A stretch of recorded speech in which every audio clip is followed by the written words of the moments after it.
Salam alaikum, good afternoon everyone. First I would like to thank a lot the Aga Khan University and Martha and Joan Roussel for their invitation to talk to you and to meet you in person, which for me is really important as we are too much accustomed to virtual meetings these days, in my view. Although it's better than nothing, as we used to say. I would like also to apologize for my sometimes quite poor English. And when asking questions, I would like you to speak slowly so that I can understand you better. It's not time for questions, but for me to try to tell you something about my topic, which I called Psychoanalysis versus Psychotherapy. So I'm talking to you from my practice of a Lacanian psychoanalyst. Psychoanalysis and psychotherapies, at least those that involve speech, are not unrelated. They share the commonality of operating through language on what they consider to be the psychic reality of a subject, what Freud called Realität in German. That talking feels good and sometimes heals has long been known in religion and medicine. And it is in this vein that talking therapies are embedded in many and varied forms. Hypnosis, cognitive behavioral therapies, family therapies, sex therapies, etc. There are also those that aim to relax or discipline the body and restore the ego's function of self-control. These are self-image therapies based on the mirror stage. So my first paragraph, I called it identification therapies. In all these therapies, with the exception of psychoanalysis, I will return to that, the author's words serve as a master who tells what must be done, an other with whom the patient identifies and obeys because he has invested the therapist as the subject supposed to know, which is the driving force of the transference. This modality of love is very present in the social bond, even outside of psychoanalysis. Whether the one who is supposed to know presents themselves as a therapist, as a doctor, as a teacher, as a spiritual or religious guide, as a coach, or even a robot therapist. You heard about those, I suppose.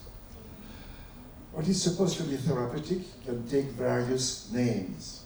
Salvation of the soul, assistance with personal development, behavioral re-education, accompaniment, concern for the other, care, mindfulness, humanitarian assistance, etc. Psychotherapies are therefore based on a relationship of domination and power that is exercised over the subject's ego. So I'm talking about subject, maybe it's a concept which is not familiar to many of you. Sometimes I will talk of patient, not client, because in French, client refers to something commercial, always. Although patient refers to a suffering person, that's the Latin etymology of the word patient. Subject is a concept, a Lacanian concept. It's not the ego, it's a subject of the unconscious. It's something which represents me, but there is still a void.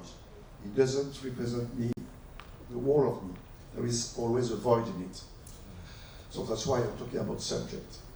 Freud, as you know, began his practice with hypnosis, but he quickly abandoned it after one of his patients, upon waking from a session, threw herself at his neck, something he refused to attribute to an irresistible personal charm, he wrote. Freud identifies a discomfort in being taken as an object of love, and he decides to put out of action, or at least he says to isolate this hazardous auxiliary. So now, please, could you show the picture?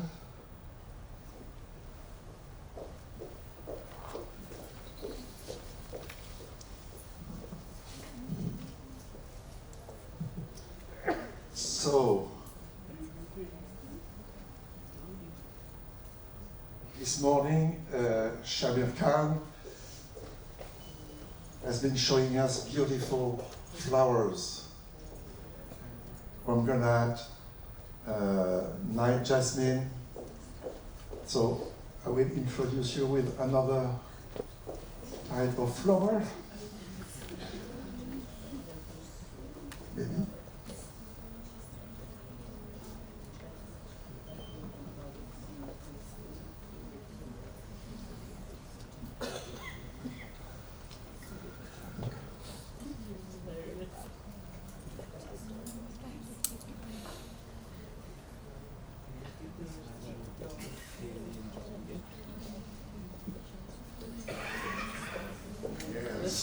Let's call it a Lacan flower. Well, it's called the graph of desire. Lacan wrote, designed.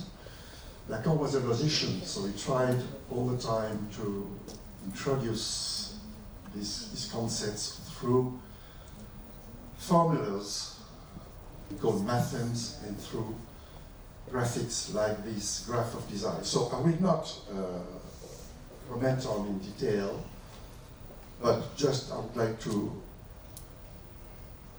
to notice that there are two levels in this flower, in this graph. The lower one, where big A represents the button tie by which the signifier stops the otherwise indefinite sliding of signification. Because a sentence closes its signification only with its last term.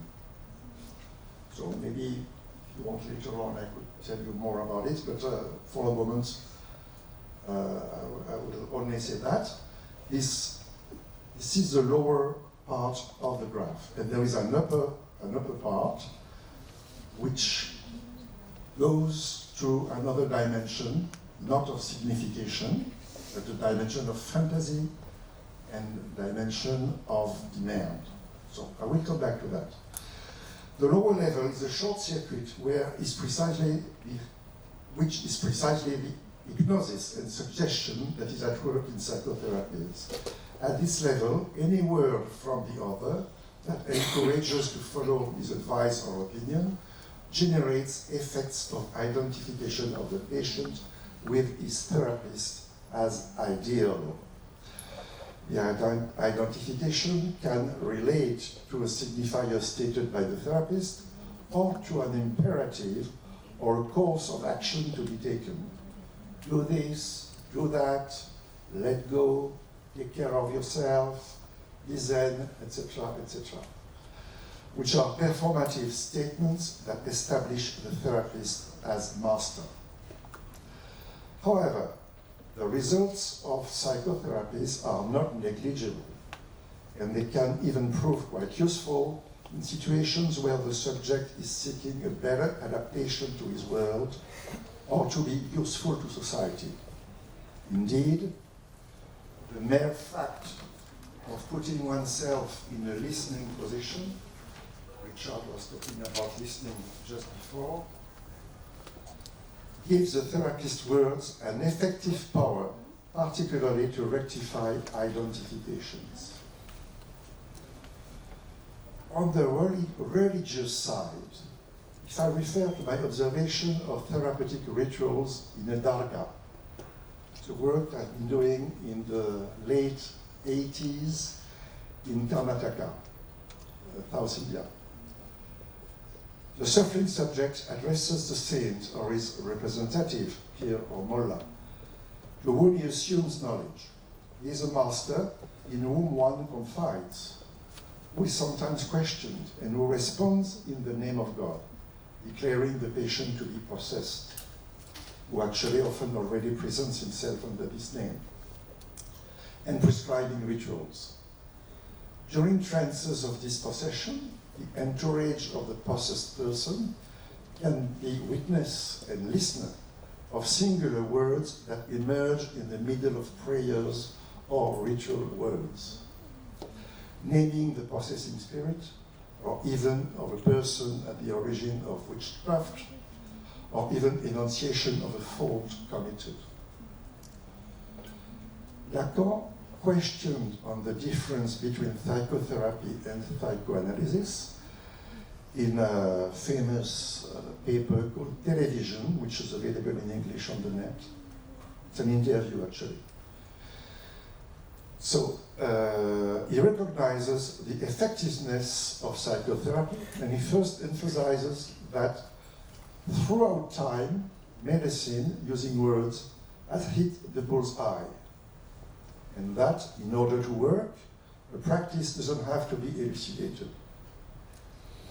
But he goes further by precisely situating psychotherapy on the side of meaning, of good sense, which, he says, is the form suggestion takes, and that even asserts itself as common sense.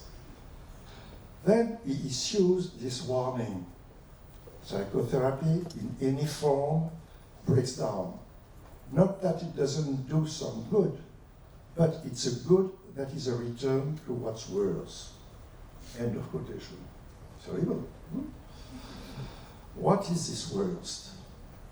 It is an endless quest for ever more meaning, which turns out to be a dead end, because the symptom feeds on meaning, like a voracious little fish. Lacan used that metaphor.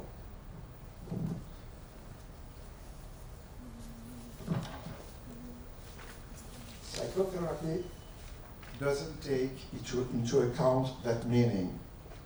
Lacan indicates that psychotherapy doesn't take into account that meaning is reduced to nonsense, the nonsense of sexual rapport. What is sexual rapport? It's another Lacanian concept, not so easy to catch, but I will tell you a few words about it. It doesn't mean sexual intercourse, of course. It means that when two people meet for sexual meeting, whatever their gender is, there is nothing assured of being successful. Nothing is written in advance. And it is impossible to give a formula or what would be a successful sexual meeting, let's say. But that's what he calls sexual rapport is impossible to write. And of course, it is what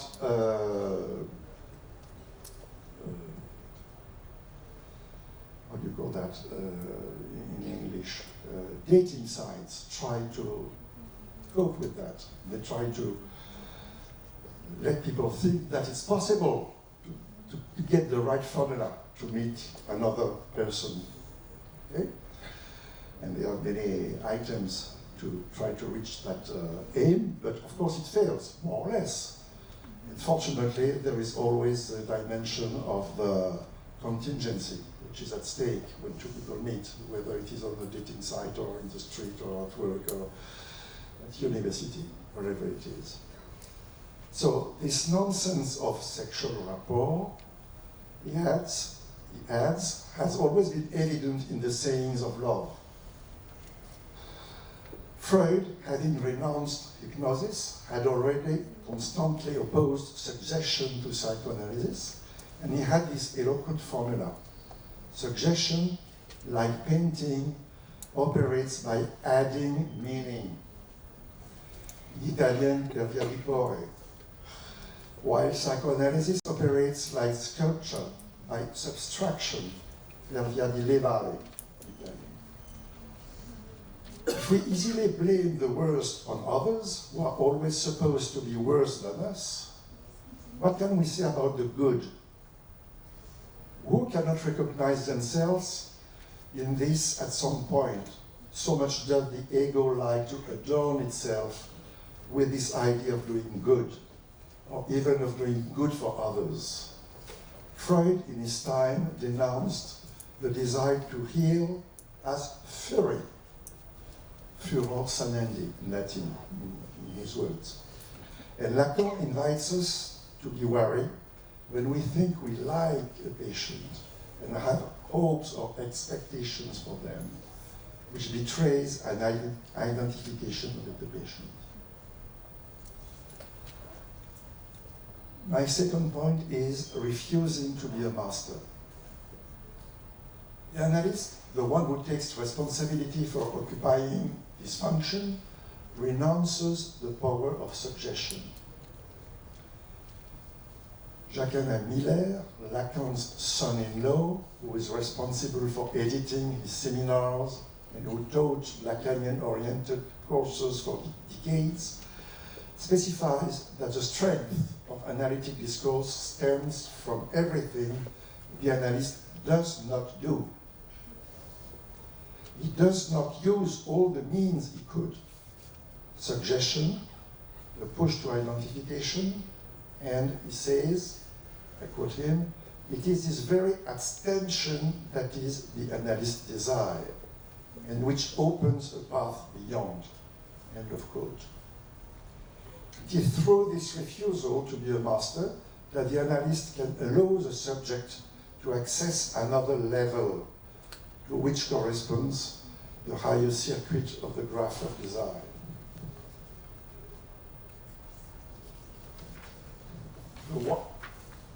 The one where the transference can lead him to the question of his fantasy, and therefore of his desire. In the name of what does the analyst operate this refusal? Because he knows that no identification satisfies the drive.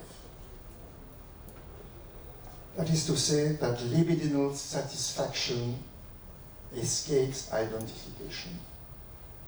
This satisfaction is what Lacan calls, with the French word, jouissance. So I should have written it, but I will spell it for you.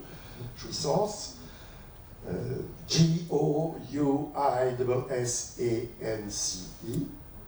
roughly translated by enjoyment, maybe lazat in Urdu? Yes. Because jouissance also implies the deadly dimension of the drive. Richard mentioned death instinct, he said. I would say death drive. Like we can observe it in anorexia, for example. Okay? For example, so one example among many. The transference then moves from an imaginary axis to a symbolic one. In other words, either the analyst remains situated in a position which reflects on the patient's ego, the image of a dominating other who holds the knowledge about what must be done, thus maintaining the identification with an ideal, or, on the other hand, the analyst renounces using the powers of identification and says to his patient, I don't know, and you have to talk. It is another place. It is another place with a capital O, another scene, as Freud said, which is then established in this situation, which, from a dual, mirrored relationship, becomes a relationship with three protagonists: the analysant, patient, the analyst, and another place where the analysant, the patient, will produce the signifiers of this history.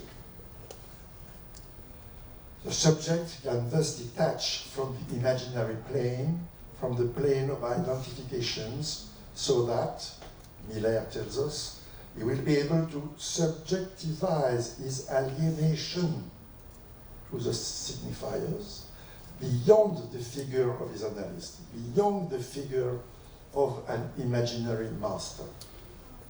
Because we, speaking beings, are all, not all, but many of us are precisely alienated to signifiers, which marked us during our childhood. And from then on, the transference presents itself as a purified form, isolated, to use Freud's word, and which will be the lever of the cure, the treatment. Analytic discourse is thus the only one that gives itself the means to use the transference as a tool. Indeed, from there, the analysant will be able to ask himself what the other wants from him, starting with the analyst, with there to listen to him. What does he want? What does he expect from me? Lacan wrote it in Latin, che vuoi? Che vuoi means, what does he want? What do you want?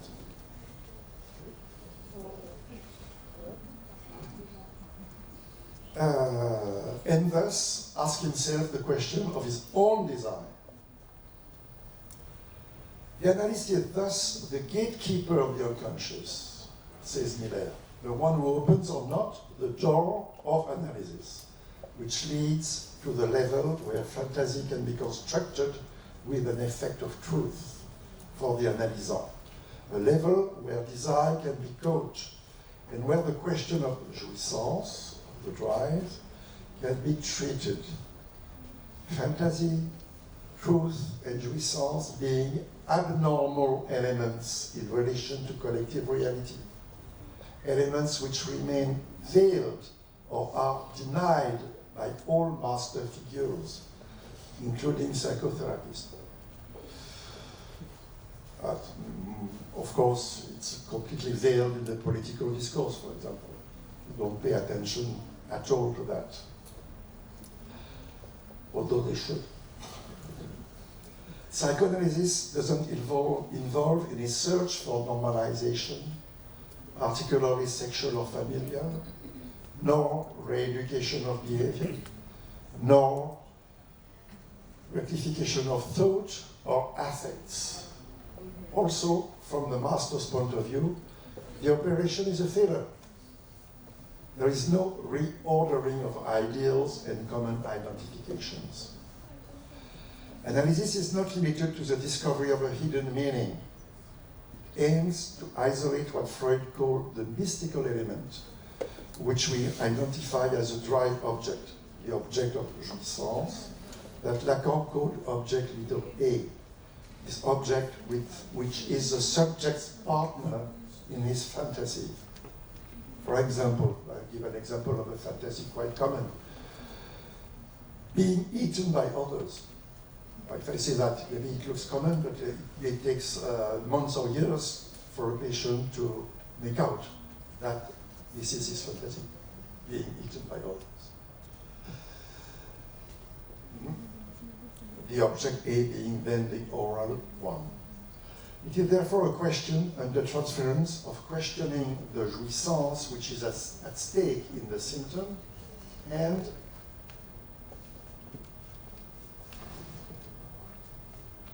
not only its meaning, not only the meaning of the symptom, but the jouissance which is at stake.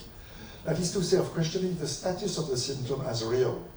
This is what Freud already identified when he differentiated the effect of meaning of the symptom, what he called in German the Sinn, from its relationship to the real, its Bedeutung in German, which passes through the fantasy. I refer to two famous conferences of Freud, number 17 and 23, in his book, Introduction to Psychoanalysis. You can refer to these two papers where he's dealing with two different status, two different dimensions of the symptom. From his own treatment, the analyst knows that the neurotic symptom is the way in which each person enjoys the unconscious, and that it is therefore connected to jouissance. The symptom is in fact situated between signifier and jouissance, between symbolic and real.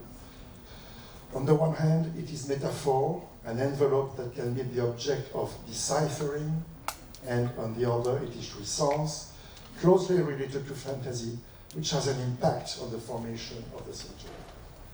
Psychoanalysis aims at response, that which is beyond meaning. It is what the subject contains that is most real, most singular and intimate, and which makes him irreducibly different from others. My third point, which will be quite short, I call opening. The suggestive dimension cannot be eliminated from the analytic experience. Indeed, the effect of identification, which is the driving force behind the effectiveness of psychotherapies, constitutes a common basis with psychoanalysis, which corresponds to the lower level of the graph of desire. Miller proposes that the psychoanalytic operation is constantly doubled by the effects of identification. He adds that in Lacan we find the possibility of considering that the two levels of the graph are in fact simultaneous, functioning in superposition. This leads us to think of the psychotherapeutic level as the first step of an analysis, which doesn't heal the symptom, which is impossible, but may have therapeutic effect, such as an improvement, an alleviation, which still leaves room for further work at the higher level.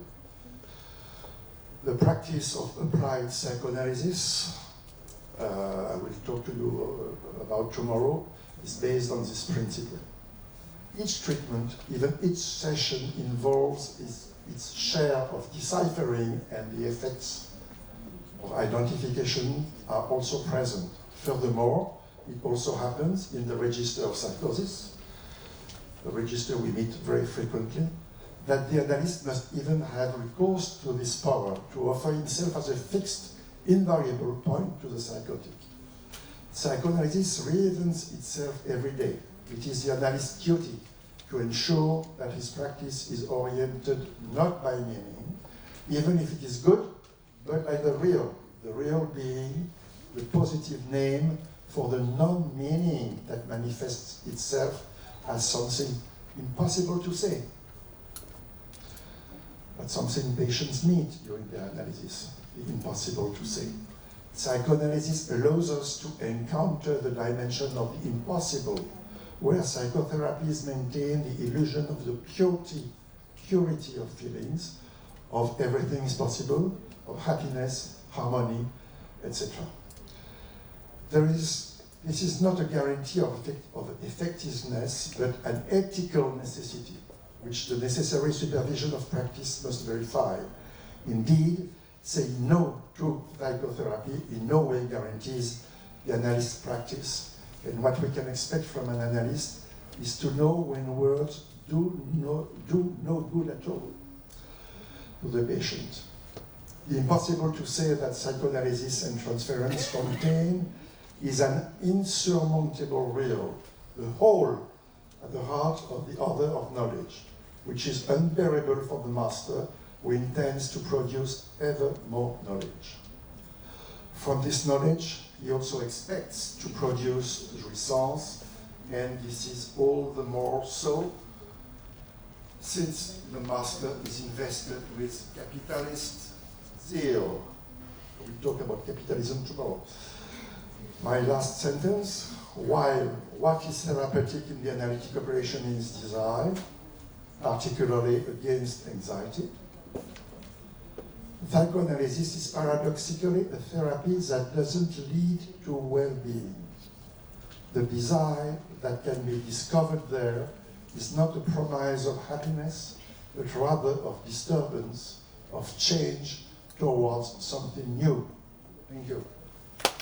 When you spoke of psychoanalysis as having non-meaning, so is there somewhere a lust for novelty within psychoanalysis?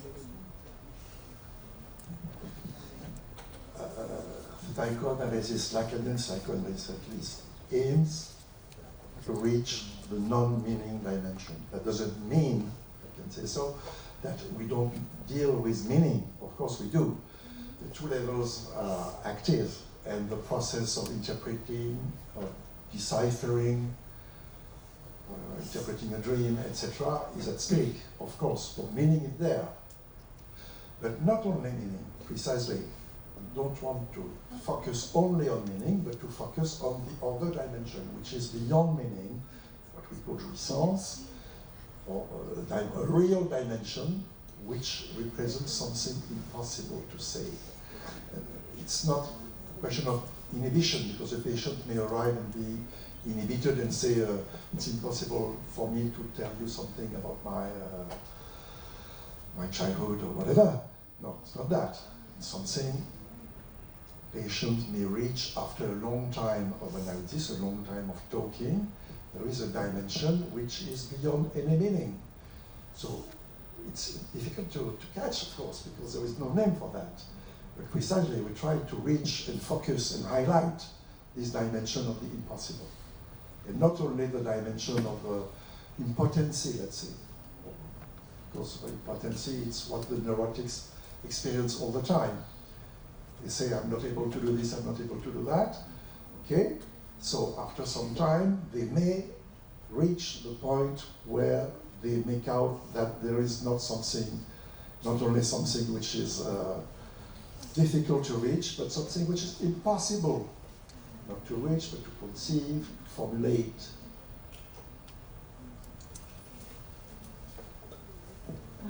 I have a question for Frank.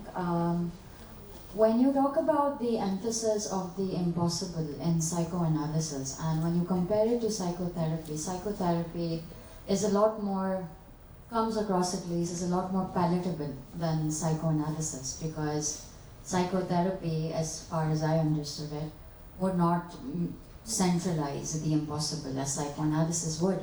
So why would anyone want to come to psychoanalysis? That's a very honest question that I have. Yes, thank you for your honest question. Well, I don't know why someone would go to psychoanalysis and meet that dimension of the impossible. Because when you meet that dimension, when you can name it, there is a relief, obviously, which is achieved by the patient. But you know, I pay respect to psychotherapies. What is important is that the patient is satisfied. And if the patient is satisfied with the psychotherapy, that's fine. There is no necessity to go to an analyst. But we, as analysts, often meet people who had experienced psychotherapy, and maybe they've been doing some way, something happened, but not enough. They find it's not enough, because there is a repetition.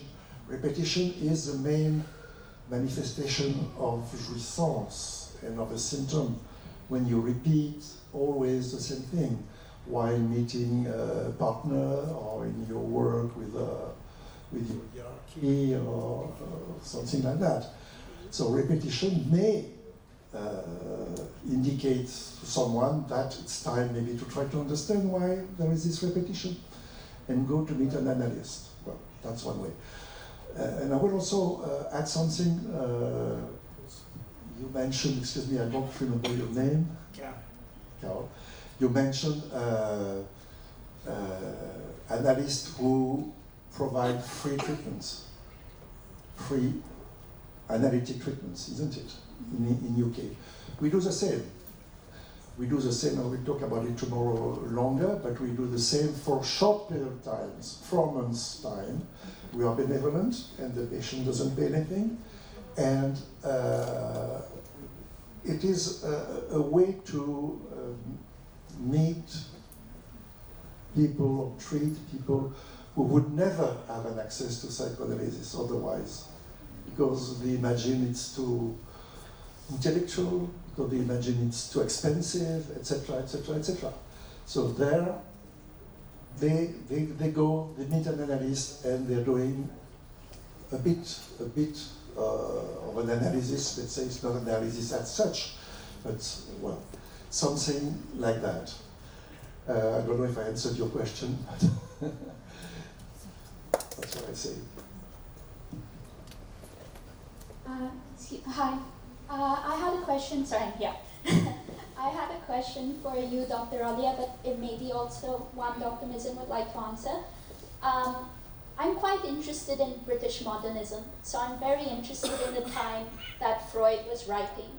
So I was curious if you could please comment on how much do you think that historical moment, because there was quite a lot going on, how much do you think that shaped how the study of psychoanalysis turned out? And also, in that vein, then do you think our current historical moment, has that really changed how psychoanalysis is being done currently? So if you both had any thoughts on that, I'd be very curious. Thank you.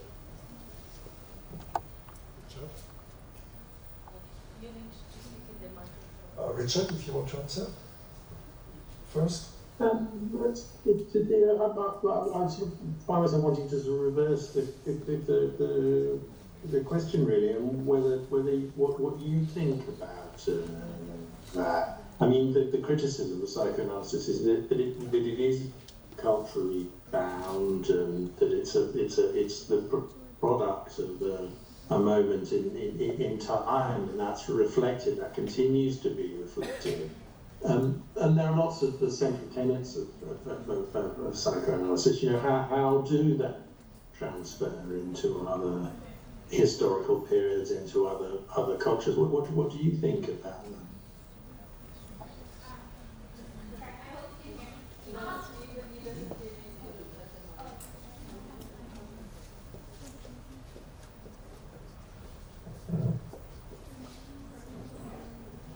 So I don't know quite a lot about psychoanalysis, but I think in that particular moment, I found it interesting that Dr. Rollier talked about like a move towards the new, like and psychoanalysis is in a way working against forcing a change. And I felt that really felt resonant of that cultural moment because I feel that a lot of the creatives and all of the thinkers who were working in that time were really grappling with the idea of finding something new and creating something new and new aesthetics, and really because they were just living in a historical moment that was so fraught with change and so much new technology, which I feel is quite similar to what we're doing. So if they were worrying about cinema, we're worrying about AI. So I feel that quite a lot of similarities between these two historical moments. But because I can talk about literature, but because I don't know that much about psychoanalysis, I was wondering whether it's something that is more, I would assume that like any field of study, it's very linked to a historical moment, but then it's dependent on the practitioners, and as it evolves, it will evolve and the practice will evolve, and that's inevitable. And then it's why we have conversations like these to understand that evolution and understand how it connects to where we are right now.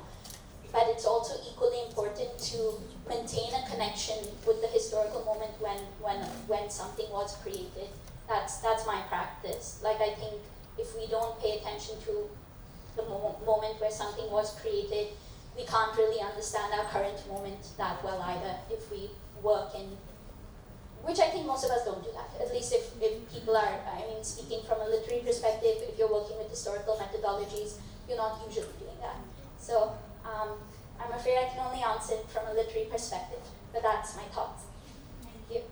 Well, it's an important perspective, isn't it? I mean, take, for example, the concept of the unconscious. I mean, the question is, are there trans-historical, trans-cultural dimensions to these things, and how do they translate into different cultures and different historical periods? And, you know, Freud's widely attributed to the, in inverted commas, the discovery of the unconscious, but Proust certainly had an idea about this, the French writer Proust, and he was drawing on the ideas of Balzac and Stendhal, and Balzac, when he was asked about the novels that he wrote, how did he prolific in his writing? How did he get to it? So he said, "Well, I just go to this place and I write about what I find there," which is a similar kind of engagement with what is largely unconscious. a kind of world, if you like, a dream world, an interior world, something of that kind. I mean, I don't know if Frank's got something to comment about that. So thank you for your question, which is a really difficult one and interesting question. There are different levels. One is the level of civilization, which has changed, obviously, since Freud's times. What can we say? We can say mainly that nowadays the object is the main point of our resource. We are all concerned by the question of the object, what to buy, when, etc. Immediately, yes. Everything has to be immediate. So that's something really different. It's a time also of normalization. The master wants people to be normal, and they want the people not to have to deal with any unconscious dimension, of course. And you know how CBT are popular, and the neurology of the brain. In France, at least, brain is everywhere. Everybody's talking about the brain. Psychologists, pediatrists, some psychoanalysts, but not so many. But it's really in the mood of our time. So psychoanalysis has changed as well, according to that. It's precisely why we, Lacanian psychoanalysts, think that we have to deal mainly with this question of resource, because the subjects we are upset, disturbed by this question of the object of resource all the time. They are puzzled with that. And the main troubles they show has to do with that question of the object. What to do with this resource we experience in excess. I can't stop being addicted to this, to that, etc.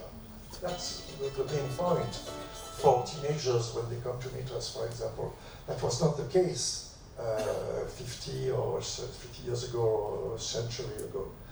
And I would say also that what has changed in psychoanalysis since Freud's time is that Lacan introduced another dimension than the imaginary dimension, which was or maybe is still the main dimension for post-Freudian analysts. He introduced a dimension of the symbolic and of the real, which changes the way of treating people and also the way of training, let's say, analysts.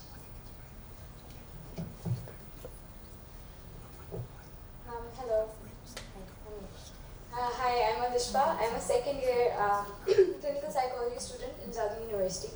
So my question is a little cliche. It might sound a little cliche, but I want to take this opportunity to get advice from such experienced people.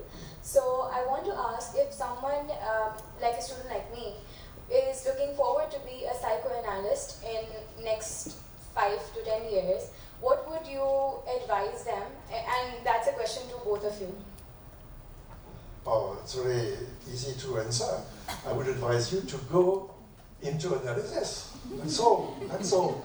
Because we don't, that's a very important question, because we don't believe in any classical training. That's why we talk about formation rather than training. In French, formation means training, but it's not the same. There is no program to become an analyst. The only way is to undergo your own psychoanalysis for as much time as necessary, with a qualified analyst, of course, not with someone who will just say, well, I am an analyst and also this and that. No, someone who is qualified, who belongs to an association, recognized group of analysts, for example. What do you think happens once the dimension of the impossible is encountered in analysis? What's next then? What's next? Yeah. Well, what's next? You may at that moment have a look at the end of your analysis. You may consider it's possible maybe to finish it once you really make out that dimension,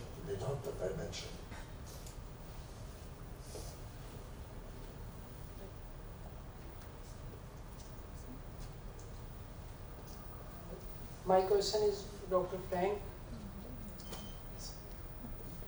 So at the end of your talk, you concluded like this, that the way I understood is that the psychoanalysis do not aim to induce well-being, but to arrive, Lacanian psychoanalysis, but to arrive at something new. So is that something new is meaning or beyond the meaning? Like as the Lacan said, that unconscious is structured like a language. So that if that is the non-meaning, then that non-meaning would have to be dependent upon the language if to articulate or to say.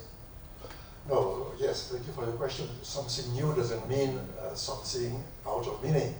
Something new means that the patient, the subject, knows something about his or her own desire and will be able to cope with his desire. That's a new thing. But the dimension of meaning is still there in our lives. We cannot live without meaning, without significations, of course. But that point can be reached only once you have crossed this dimension of an impossible. You know there is a hole somewhere. You know it personally. You have to live with that. And you know why, let's say. Because you can put meanings around this hole, of course. That's what we all do all the time. In a school, for example, our school of psychoanalysis can be considered as a hole, precisely. A hole we try to border with significations, with words, with conferences like this one, with papers we write, with etc., clinical cases we bring, etc. But the hole is there. And once you can have an idea, precise idea of this whole, then something new happens because you can name what is lacking. There is a lack. The whole means also that there is a lack, something is lacking. So if you can identify what is lacking, more or less, because desire is not so easy to catch, it's not so easy to put into words, it's something which always escapes. You don't know exactly what it is, but it is also an energy you have. And you can, of course, have an idea of that with the patients who end their analysis. They, or most of the time, are able to do something new, whatever it is, in their private life, or in their work, or in their artistic field, or whatever, but they can overcome their suffering and be guided by something, a new desire. I would put it like that.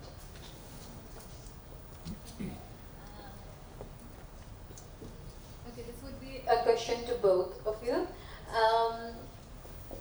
Psychoanalysis being something that is open to inquiry towards any part of psyche, but with, at the time it originated, there wasn't much of the psychological research present. But during current times, we have multiple sources of psychological research present. So therefore, I understand the process through which it is necessary to bring an individual into an inquiry at a position where they can grasp their own situation that would bring them to a new idea.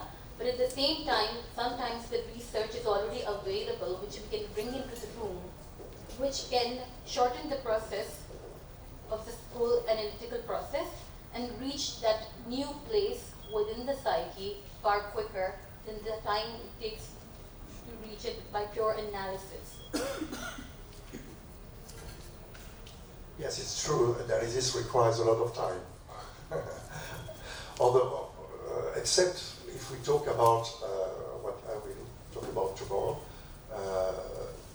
applied psychoanalysis for short treatments. It's not analysis as such. It's a start, let's say. But otherwise, yes, analysis takes time. And nowadays, people want everything immediate, in one click On your computer, you have the answer. So I'm suffering of this or that. The patients do that. They of course, we all do that. We check on the net what is the disease, what is the treatment, and we want to have it to have a solution within 1 hour. But still, some people come to analysts because they know they want to talk, and it requires time. You cannot say everything in 1 day, not even in 1 year. There are things that are very difficult to say, and there are also, of course, unconscious matters that has to be discovered. It takes time.